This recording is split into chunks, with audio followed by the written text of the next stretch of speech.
Bonjour, mon nom c'est André Sénécal, je suis artisan bijoutier à partir d'écailles d'esturgeon, d'ivoire d'esturgeon. Je demeure à Cap-Saint-Ignace, près de Montmagny.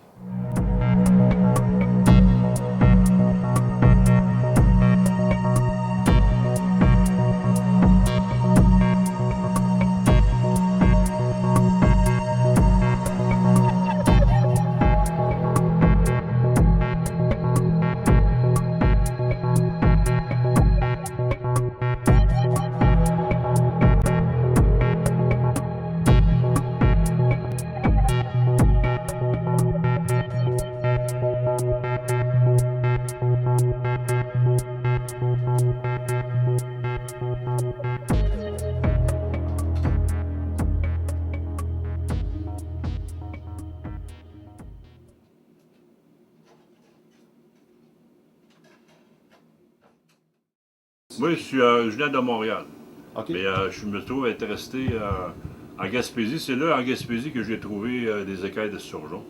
C'était des pêcheurs à grosse roche, près de Matane. C'était des pêcheurs de morue qui prenaient l'esturgeon, puis qui jetaient la peau à l'eau. Puis après ça, ben, moi, j'ai trouvé des écailles d'esturgeon comme ça, là, telles quelles, qui avaient été nettoyées naturellement là, sur le bord de l'eau.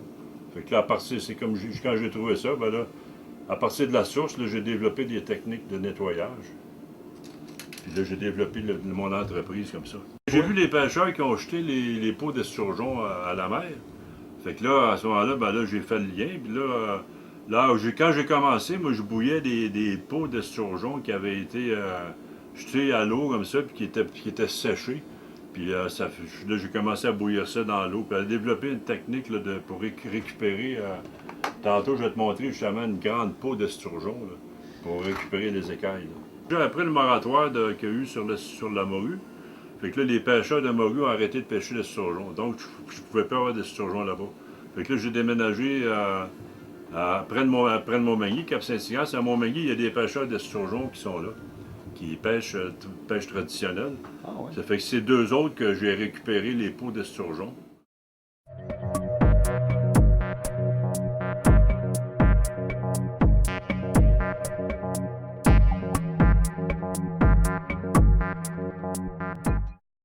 Ça, c'est mon pêcheur d'esturgeon. Lui a pêché ça en 1900, quoi, en 1900, c'est pas marqué, mais autour de 1980, là, 85. Ça, c'en est un esturgeon. Il mesurait 10 pieds. Puis tu vois, là-dessus, c'est marqué ici, vois-tu, 10 pieds, 2 pouces, 200 ans, 420 livres. Puis, il était pêché près de l'île aux Grues. Ah, ben 1980, tu vois. Ils sont à Montmagny, les pêcheurs. Parce qu'il n'y a pas de quai ici à Cap-Saint-Ignace, pour dire. Fait que les pêcheurs principaux, les Lachance, c'est la famille Lachance de Montmagny. C'est une famille qui est restée sur l'île Cano. Ils ont toute une tradition. Là. Puis ça, c'est des pêcheurs de père en fils. Mais là, c'est les Donald Lachance, il y a autour de 45, peut-être, 42, 45. Raymond, c'est à peu près pareil, là, à peu près le même âge. Ils pêchent encore selon la méthode traditionnelle. Ouais, traditionnelle, c'est-à-dire que, ben, avec des filets, là, puis des petits bateaux. Ils vendent des l'esturgeon. Ah, ouais. Ouais, ouais. L'esturgeon fumé, il n'en pêche pas beaucoup en tout, là.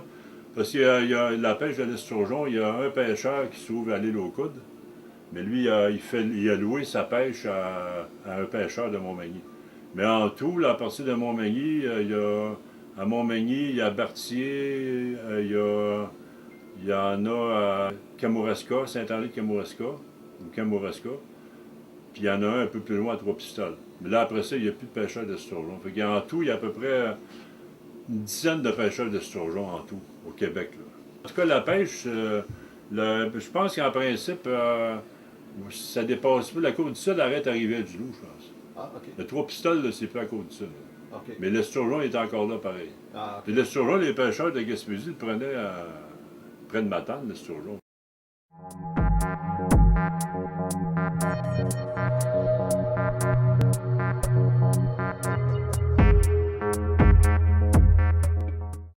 Ici, à Montmagny, c'est une pêche traditionnelle qui se fait depuis longtemps.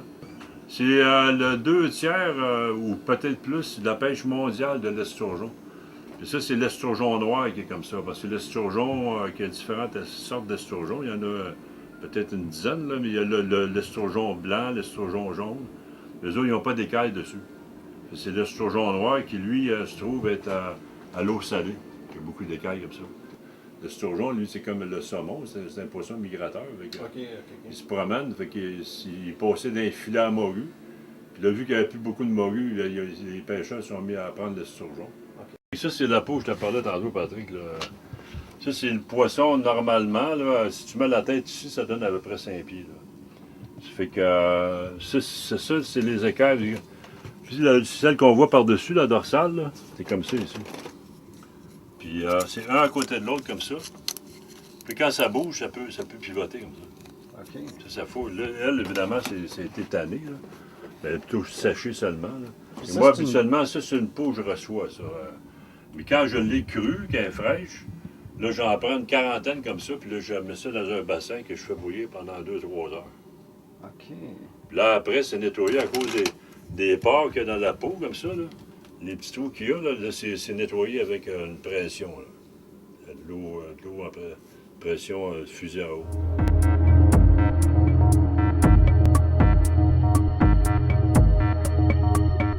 C'est un poisson qui est vieux de 250 millions d'années. En fin de compte, parce qu'il n'a pas changé, c'est comme le requin, parce que c'est un poisson qui n'a pas d'ennemi, en fin de compte, à part de l'homme. Parce qu'il n'est pas mangeable. En fin de compte, il y a tellement de carapace solide.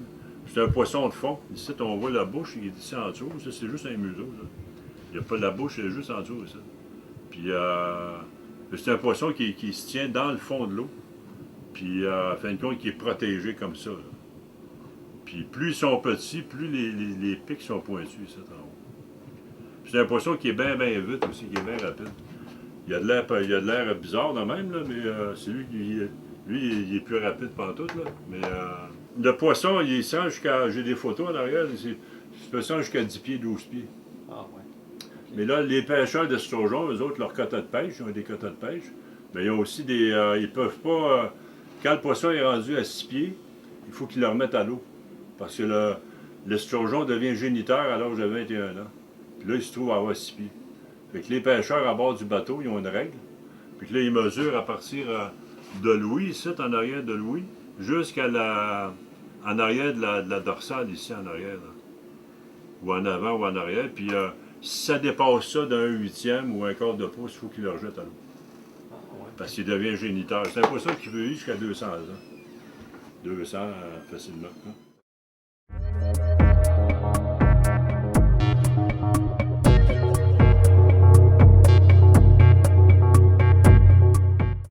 Ça, ici, c'est mon atelier, en gros. Ça, c'est des écailles. J'en ai des paquets, des boîtes puis des boîtes. Ça, ici, c'est ici que je travaille. Je ne sais pas si je pourrais te montrer. Ma mère, elle avait un dramel comme ça, dans le sous-sol chez elle. Puis, je travaillais avec une pédale en dessous. Là. Mais, puis là, justement, j'avais un oiseau comme ça. Ça, ce morceau-là, ici, il est sur la peau, là, on l'a vu tantôt. Et là, on voit facilement l'oiseau qui est dedans. Ça fait que ici, tu peux commencer à t'en travailler un ici.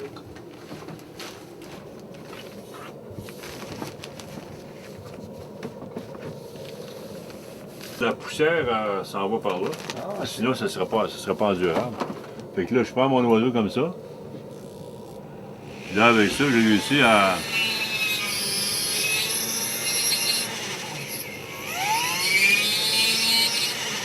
Là, ici.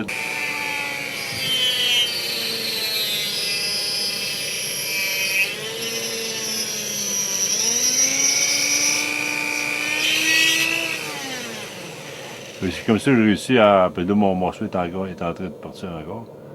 Mais c'est comme ça que je découpe, tu vois. Il y a différentes brosses, il y a différents papiers sablés, différentes mèches. Je fais des colliers avec ça, ça en est un morceau de... C'est ça, je travaille juste ça avec ça, juste ces outils-là.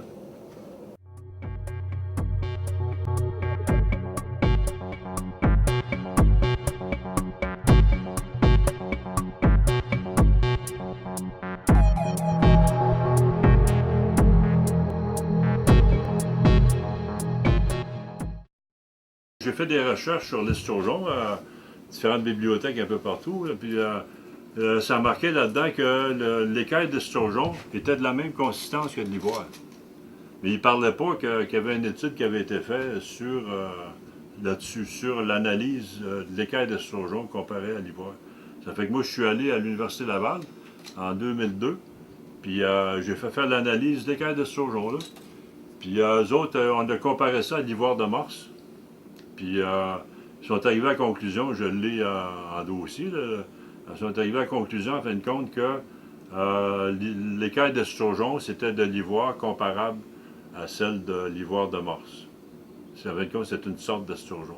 C'est la question de l'écaille, en fin de compte, où pourquoi on appelle ça de l'ivoire, c'est que la structure cristalline de la matière fait que plus c'est dense, plus les cristaux sont denses, plus c'est proche de l'ivoire. Parce que ça, en fin de compte, de l'ivoire, c'est comme de l'os. Mais en fin de compte, ça, c'est plus proche de l'ivoire que de l'os à cause de la structure cristalline qui est là-dedans. C'est qu'à partir de là, on peut appeler ça de l'ivoire. La même structure. Ça se rapprochait plus, en fin de compte, plus la densité cristalline c'est dense, plus c'est proche de l'ivoire. Puis eux autres, ils disaient que, étant donné que la structure était assez dense, ça pouvait être appelé de l'ivoire. Okay. Ça a été dit, il y a ceux qui ont fait l'analyse de l'écaille, les laboratoires là-bas de microscope. Mais là, c'était un biologiste, je ne me rappelle pas du nom, qui lui a identifié vraiment, puis qui m'a écrit la lettre, en fin de compte, on peut appeler ça de l'ivoire. Puis lui, il avait peur que, justement, qu'il y ait du braconnage là-dessus à un moment donné, que les gens se mettent à capoter sur l'ivoire de sturgeon, en fin de compte. Ce qui arrive avec le temps, c'est que ça, moi, j'en ramasse plus, il n'y a personne qui m'a remplacé. Puis moi, j'ai arrêté d'en ramasser, je voulais mettre sur le marché les écailles de sturgeon. Puis j'ai eu des subventions, mais ils n'ont pas voulu que je porte ma subvention sur la mise en marché de l'écaille. Vu que moi, j'avais déjà développé une technique là, pour récupérer l'écaille, ben là, ça aurait été, j'aurais pu en vendre partout à travers le monde. Hein. C'est la récupération. Parce que, comme là, les pêcheurs, eux autres, moi, je ne le ramasse plus. Les autres, quand ils retournent au large, ils rejettent ça dans la mer. Ils rejettent ça dans le fleuve. Ça fait que, puis les autres, c'est sûr qu'ils ne pêchent pas pour l'écaille, ils pêchent ça pour la chair. Fait que, mais par contre, c'est de valeur qui rejette ça à l'eau. Puis en fin de compte, au lieu de développer un marché mondial parce que ça aurait pu être OK, on récupère beaucoup d'écailles, puis on fait travailler du monde à Montmagny, puis on peut exporter, puis etc. T'sais. Puis là, ben là, c'est pas assez développé, mais c'est encore là, c'est question de. Je suis tout seul au monde à faire ça. Tout le gouvernement, partout dans tous les paliers, ils savent que je fais ça. Puis j'ai eu des subventions, etc. T'sais. Mais tu sais, personne n'est venu pour me baquer, pour me dire OK, si on fait ça à plus grande échelle, parce que là, c'est jeté, c'est de valeur, c'est jeté à l'eau, toutes les écailles. T'sais. Ils en jettent peut-être 300 000 écailles par année qu'ils rejettent à l'eau. Parce qu'il y a 100 écailles par poisson, puis ils en pêchent 3 000. Fait qu'il y a à peu près comme 300 000 écailles par année qui sont jetées à l'eau. C'est ça qui est de valeur dans le sens. Puis ouais, ben là, je continue à en faire. Là, je pense que j'ai ma pension de vieillesse. Mais c'est pas trop pire. C'est comme si tu as plus survivre, parce que comme artisan, c'est bien dur. Il y a une couple d'artisans qui ont commencé. Il y en a un l'idée qui a commencé à m'imiter. Il y a un gars qui fait de la pyrogravure avec ça. J'ai un ami qui fait de la pyrogravure. J'ai pas. J'ai quelque chose de lui ici. Là. Justement, moi, il fait une petite publicité. C'est un de mes amis là, qui en fin de compte, c'est un petit cadre. En fin de compte, c'était un écaille de sturgeon. Puis il a été pyrogravé. Ah, ça, c'est le fun, ça. Ouais. Fait que lui, il développe ça. Des oiseaux comme ça en broche.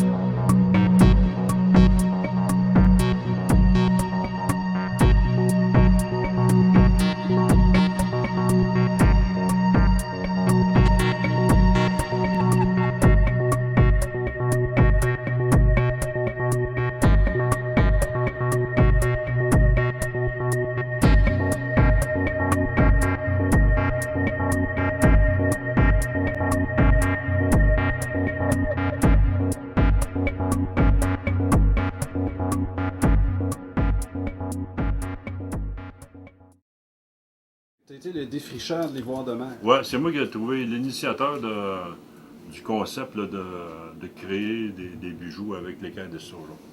J'aimerais ça que ce soit reconnu. C'est comme une matière noble. Parce que tu sais, c'est une matière noble, mais c'est pas reconnu. Tu sais. Comme beaucoup d'artisans au Québec aussi, là, qui sont pas reconnus non plus. Mais qu'au moins la matière soit reconnue. Comme moi, comme artisan, que je sois reconnu, c'est le fun. Mais que la matière soit reconnue. C'est sûr que ça crée de la concurrence, tu sais, parce que le marché, il n'est pas grand au Québec. Dans le fond, je suis content jusqu'à un certain point, tu sais, que je suis tout seul à continuer à faire ça. Parce que il n'y aurait pas de marché comme en Gaspésie pour 3-4 bijoutiers qui font la même chose. Là. Vu que c'est de l'ivoire, aux douanes en France, ils sont bien stricts là-dessus. Ils n'ont pas le droit, l'ivoire qui passe, ça n'a pas le droit de passer. Tu sais, moi, il y a des gars des douanes qui sont venus me voir, ça. Ah oui? Puis on disait, t'as pas le droit d'exporter ça en France, puis nulle part en dehors du Canada, parce que c'est de l'ivoire. Si j'exporte en France, ça me prend un papier de la douane que lui, l'acheteur là-bas, va m'acheter de l'ivoire de Sturgeon. Puis il faut qu'en même temps, j'envoie un papier à la même douane, comme de quoi moi j'envoie des écailles de Sturgeon au gars. Peut-être les prochains artisans, s'ils veulent faire ça, là, ben c'est compliqué. Là. Tu des enfants? Oui, des enfants, ils restent à Montréal. Ouais. Mais ils font pas ça. Non, ils font pas ça. Non. Petit gars. Ou ça peut être des gens de par ici. Là, Ah oui, aussi. c'est ça.